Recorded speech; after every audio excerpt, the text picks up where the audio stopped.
Le Pito représente en fait le lien de l'île avec l'océan, sachant que l'océan c'est notre temple. Hein. Donc c'est un cordon ombilical et nous en avons deux grands, celui-là, Nauri et Naehu, nous sommes à Naehu.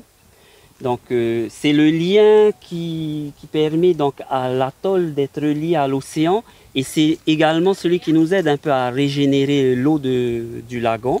Donc aujourd'hui nous voyons qu'il tourbillonne et donc il y a un effet d'aspiration. Hein. Donc le coco, hein, puisqu'on dit coco aussi, le coco aspire l'eau. Donc vous allez voir que même à contre-courant il arrive à aspirer l'eau. Si vous regardez bien, toute l'eau converge vers le coco. Hein. Ensuite, nous avons pour habitude de jouer avec un coco.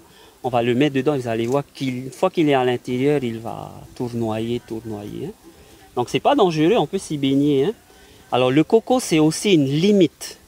C'est-à-dire que nous nous trouvons actuellement à la limite d'un territoire ancestral. Vous voyez le grand Hoa qui est en face.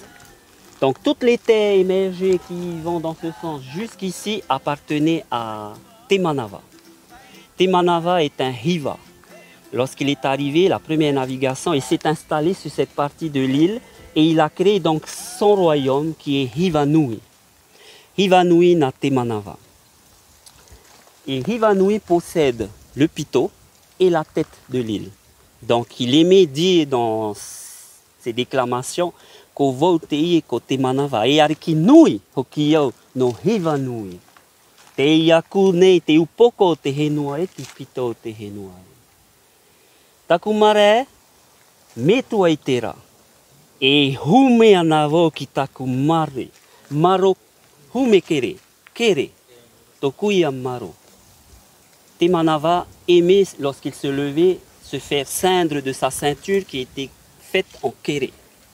Donc, sa résidence c'est Humekere, qui veut dire tout simplement la ceinture attachée du chef en kere. Son marais, c'est Metoaitera, le maître du soleil, puisque c'était un adorateur du soleil. Et donc, ça a été le premier à avoir donc, habité l'île avec sa population. Et donc, c'est Hivanui. Nous découvrirons plus tard le deuxième Hiva, le Hivaiti.